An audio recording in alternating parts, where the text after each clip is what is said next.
जय हिंद दोस्तों, नमस्कार। आज का वीडियो समर्पित है उन सारे पेरेंट्स के लिए जिनके बच्चे नीट 2025 में अपीयर हुए थे। निश्चित रूप से एक नॉर्मल पेरेंट की तरह हम होते तो हम भी यही सोचते कि भाई साल भर तुम्हारे ऊपर इतना खर्चा किया गया, तुमको पढ़ने के लिए भेजा गया और तुम्हारे नंबर 640 थे, इस बार नंबर 510 या 520 के वाला है। एक बहुत ही नॉर्मल क्वेश्चन है। लेकिन दोस्तों, मैं 4 दशक से इसी फील्ड में हूँ। मैंने आज तक कभी ऐसा नहीं देखा था कि एक साल में पेपर में इतना बदलाव हो जाए कि नीट 2024 में ऐसा पेपर और ठीक एक साल बाद 2025 में बिल्कुल उल्टा। और आप समझ लीजिए कि जिसने भी पेपर बनाया, जिस संस्था ने भी बनाया, उसने पूरी कसम खा ली थी बच्चों को रुलाना है। लेकिन दोस्तों, इससे फर्क क्या पड़ेगा? सीट तो उतनी ही है, बल्कि सीटें बढ़ रही हैं। तो सिलेक्शन तो उतना ही होना, कम नंबर पे होना है। अब हम आपको एक आंकड़ा जरा सा दिखाना चाह रहे हैं।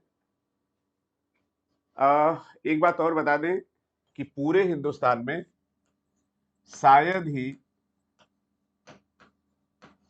कोई बच्चा हो जिसके स्कोर नीट 2024 से 25 में ज्यादा है।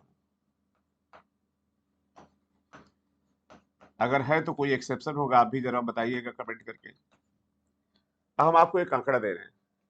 अगर आपका बच्चा जनरल में है तो 2024 में 652 पे मिला था कॉलेज, और इस बार 492 से 520 के बीच में ये कहीं भी मेरिट जा सकती है। इसको आप नोट कर लीजिएगा, देख लीजिएगा। तो जो सिलेक्शन 652 पे हुआ था वो 490 520 के बीच में होने की संभावना है। प्लस माइनस 5-10 नंबर हो सकता है बस। अगर ईडब्ल्यूएस की हम लोग बात करें तो 649 पे मिला था, और इस बार 482 515 पे कॉलेज बिल्कुल मिलने की संभावना है। ये बिल्कुल लास्ट राउंड की बात कर रहे हैं, एआईक्यू की बात नहीं कर रहे, बिल्कुल लास्ट राउंड। और कुछ स्टेट में तो इससे भी नीचे कट ऑफ जाएगी। अगर आप लोग कमेंट करेंगे तो स्टेट वाइज वीडियो भी बना देंगे। अगर हम ओबीसी की बात करें तो 652 पे मिला था, इस बार 490 से 520 के बीच में। तो देखिए कितना गैप है। अगर पेपर टफ आया तो सिलेक्शन भी तो कम नंबर पे हो रहा है। एससी में 549 पे था, 380 से 390 के बीच में कॉलेज मिलने की पूरी संभावना है।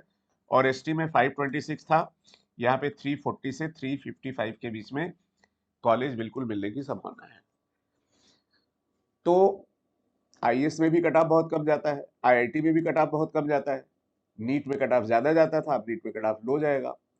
तो पेपर के नंबर से, पेपर के टफ और इजी होने से सिलेक्शन पे फर्क नहीं पड़ना है। सेलेक्ट तो उन्हीं बच्चों को होना है जिनको होना है। अब पिछली बार ये 652 पे कॉलेज में गए थे, और इस बार 490 520 के बीच में तो कॉलेज मिल जाएगा। तो मेरी आप सबसे यही करवत प्रार्थना है। एज ए पेरेंट मुझे भी गुस्सा आता है कि साल भर तुमने पढ़ा, इतनी मैंने फीस जमा की, 2 बार हो गया, 3 बार हो गया, 4 बार हो गया, तुम कर क्या रहे थे, छोड़ दो। ये सारी चीजें आएंगी, बहुत नॉर्मल है। आपकी बात कहीं से भी अनुचित नहीं है। लेकिन एक शिक्षक की वजह से मेरा भी बच्चों से अटैचमेंट होता है, इसलिए ये बात बताना जरूरी था। क्योंकि मैं कल जब वॉक पे गया तो बहुत सारे बच्चे बोल रहे थे कि सब तो ठीक है यार, कट ऑफ लो जाएगा, लेकिन घर वालों को कैसे बताएं। तभी मैंने सोचा था ये वीडियो आप सब पेरेंट्स के लिए बनाएंगे। और बच्चे बहुत सोचते हैं, पापा क्या सोचेंगे, मम्मी क्या सोचेंगे। शायद हम लोग एज ए पेरेंट सोचते हैं, बच्चे भी बहुत ज्यादा सोचते हैं। तो मेरा आप लोगों से ये कहना है कि आप सब रिजल्ट तक बिल्कुल वेट करिए, और कट ऑफ बहुत लो जाएगा। और साथ में हमने बता दिया, और साथ में कुछ कॉलेजेस भी ऐड हो रहे हैं, तो उसका भी इफेक्ट आएगा। तो आप भी तो बच्चों के गार्जियन है ही हैं, थोड़ा बच्चों के साथ रहने का मुझे मौका मिलता है, तो मैं अपने को रोक नहीं पाया, इसलिए मैंने ये वीडियो बनाया है। Thank you so much. जय हिंद। आप सब खुश रहें, प्रसन्न रहें, और सब कुछ अच्छा हो। जय हिंद।